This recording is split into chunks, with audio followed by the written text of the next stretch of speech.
Hello everyone. वित्त मंत्री निर्मला सीतारमण जी के द्वारा 8वीं बार बजट पेश किया गया है। तो इस वीडियो में हम पढ़ने वाले हैं बजट 2025 से रिलेटेड जितने भी मोस्ट इम्पॉर्टेंट पॉइंट होंगे उसे डिस्कस करेंगे थ्योरी पार्ट में।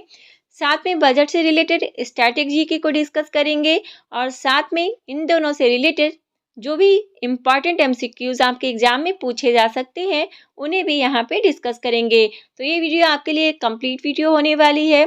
आप वीडियो को बिना स्किप के एंड तक जरूर देखिएगा और वीडियो पसंद आए तो लाइक जरूर कीजिएगा और इस वीडियो को अपने फ्रेंड्स में और अपने स्टडी ग्रुप में जरूर शेयर करें। तो चलिए आज की वीडियो को स्टार्ट करते हैं। बजट 2025-26 में मध्यम वर्ग के लिए क्या क्या दिया गया है।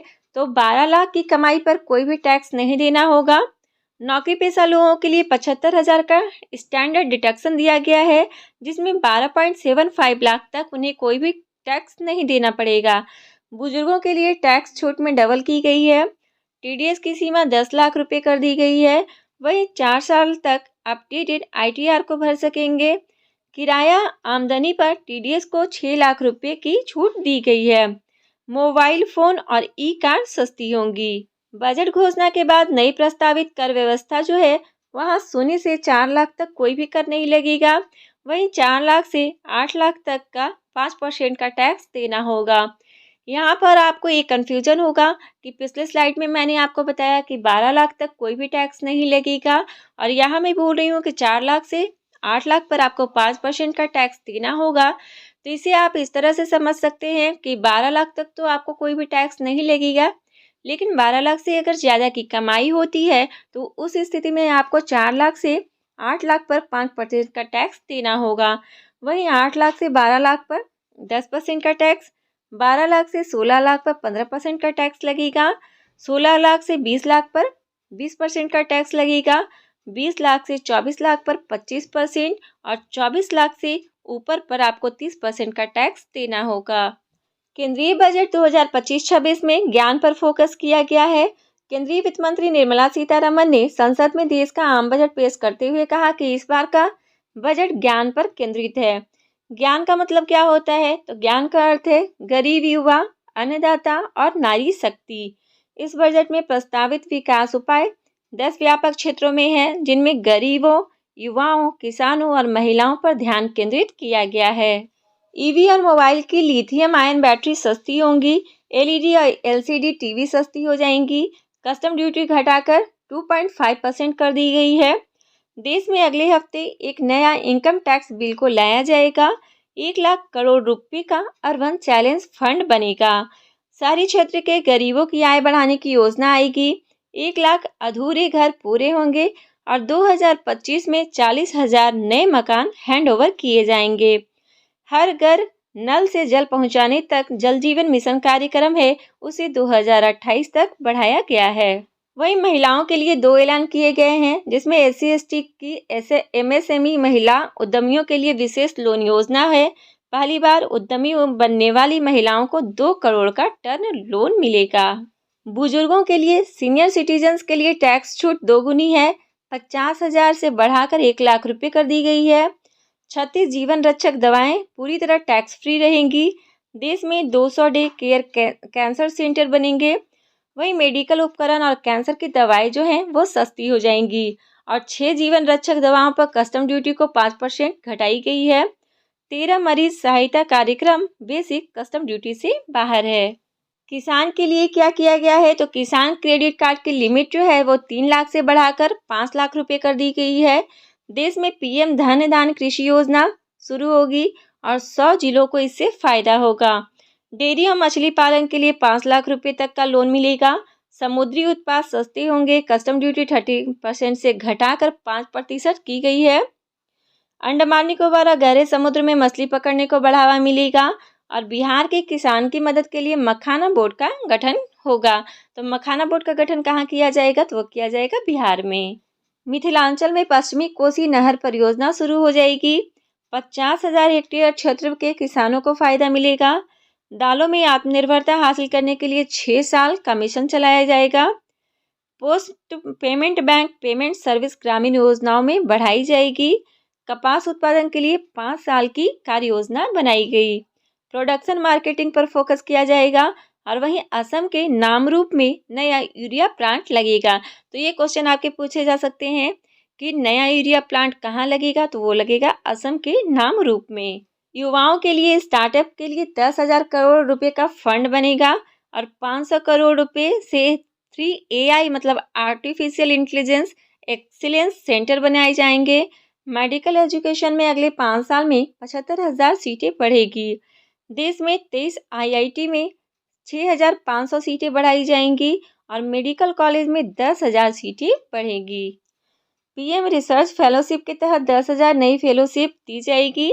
देश में ज्ञान भारत मिशन शुरू होगा और 1 करोड़ मैन्युस्क्रिप्ट का डिजिटलाइजेशन होगा।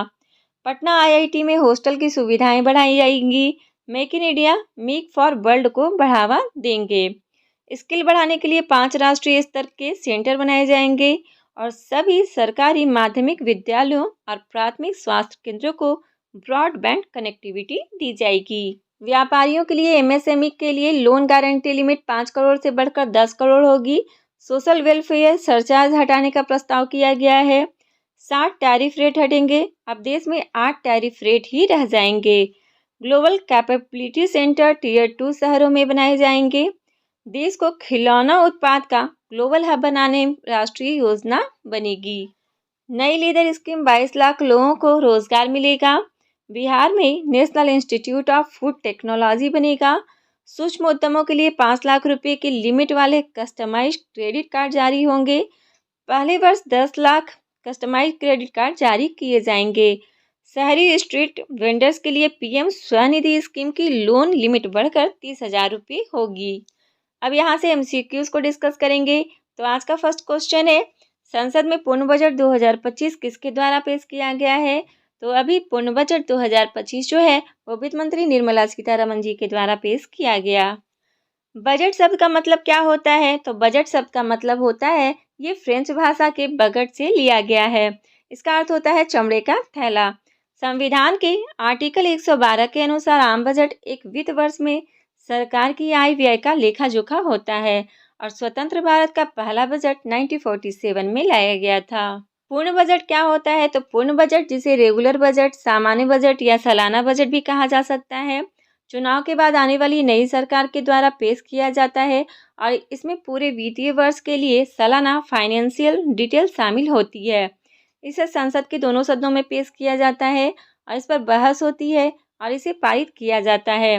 वार्षिक बजट में पूरे वर्ष के लिए टैक्स परिवर्तन, नई योजनाएं, विभिन्न विभागों के लिए आवंटन शामिल होते हैं। अंतरिम बजट क्या होता है? तो अंतरिम बजट तो होता है वो चुनावी वर्ष में नई सरकार चुने जाने तक थोड़े समय के लिए सरकारी खर्च और राजस्व का ब्यौरा होता है, अर्थात यह पूर्ण बजट के आने तक के लिए एक अस्थायी प्रावधान होता है। सेकंड क्वेश्चन है, निर्मला सीतारमण ने 2025-26 के लिए कितने करोड़ रुपए का बजट पेश किया गया है? तो 2025-26 के लिए बजट पेश किया गया है 50.65 लाख करोड़ रुपए के लिए। केंद्रीय बजट 2025 में किस मंत्रालय को सर्वाधिक 19.3 लाख करोड़ रुपए का आवंटित किया गया है? तो सही आंसर होगा ऑप्शन डी, केंद्रीय वित्त मंत्रालय को। केंद्रीय बजट 2025 में केंद्रीय रेल मंत्रालय को कितने करोड़ रुपए का आवंटित किया गया है? तो रेल मंत्रालय को दिया गया है ऑप्शन डी 2.55 लाख करोड़ रुपए। बजट 2025-26 में centre of excellence in artificial intelligence for education की स्थापना के लिए कितना करोड़ रुपए आवंटित किया गया है? सही आंसर होगा ऑप्शन ए 500 करोड़ रुपए। बजट 2025-26 में किसान क्रेडिट कार्ड की लिमिट 3 लाख रुपए से बढ़ाकर कितनी कर दी गई है? तो किसान क्रेडिट कार्ड की लिमिट जो है वो 3 लाख से बढ़ाकर कर दी गई है 5 लाख रुपए। बजट 2025-26 में इंश्योरेंस सेक्टर के लिए FDI को 74 से बढ़ाकर कितना किया गया है? तो FDI को 74% से बढ़ाकर कर दिया गया है 100%। बजट शब्द का अर्थ क्या होता है? तो बजट शब्द का अर्थ होता है चमड़े का थैला। भारत में पहला बजट 17 अप्रैल 1860 में पेश हुआ था और उसे किसने पेश किया था? तो 1860 में जो पहला बजट पेश हुआ था वो उसे पेश किया गया था जेम्स विल्सन के द्वारा। डिटेल में समझते हैं। भारत में पहली बार बजट 7 अप्रैल 1860 को पेश किया गया था। ईस्ट इंडिया कंपनी से जुड़े स्कॉटिश अर्थशास्त्री एवं नेता जेम्स विल्सन ने ब्रिटिश साम्राज्य के समक्ष भारत का बजट रखा था। नेक्स्ट क्वेश्चन है, भारत में बजट प्रणाली की शुरुआत किस वायसराय के कार्यकाल के दौरान की गई थी?